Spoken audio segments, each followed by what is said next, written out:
পরবর্তী সময়ে এই সমস্ত বিষয় আর দাবি দাবা নিয়ে, এই ধরনের ব্যানার নিয়ে একজন অসহায় মা, একজন অসহায় বাবা এইভাবে জাতীয় প্রেস ক্লাবের সামনে দাঁড়িয়ে তাদের দাবিগুলো জানানো আমাদের জন্য কতটুকু লজ্জাবোধ এবং লজ্জা হয়, আমরা নিজেরাই হতপাগা যাবে। 11 দিন যাব আজ 11 দিন যাবৎ তাদের এই বিষয়টি কারোরই নজরে আসে নাই।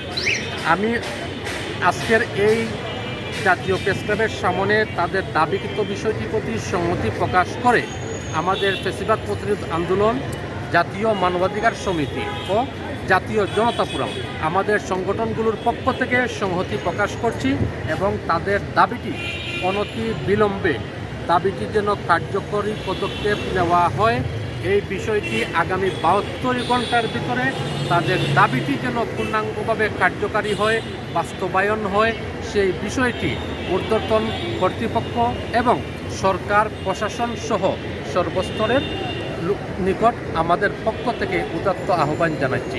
সবথেকে কষ্ট হচ্ছে, আক্ষেপ হচ্ছে, একজন অসহায় মা, একজন মহিলা মানুষ পাশে দাঁড়িয়ে আছে। এই ধরনের দাবিটি নিয়ে আমরা কত নির্লজ্জ অবস্থায় বসবাস করে যাচ্ছি। আর বিশেষ করে জুলাই গণ অভ্যুত্থান পরবর্তী সময়ে এই ধরনের দাবি আর এই ধরনের ব্যানার নিয়ে রাজপথে একটা জাতীয় প্রেস ক্লাবের সামনে একটি পরিবার দাঁড়াবে, এই বিষয়টি আমরা মেনে নিতে পারি না। অনতিবিলম্বে তাদের দাবিটি বাস্তবায়ন করার জন্য এবং দাবিটি মেনে নেওয়ার জন্য প্রশাসনের দৃষ্টি আকর্ষণ করছি। আল্লাহ হাফেজ।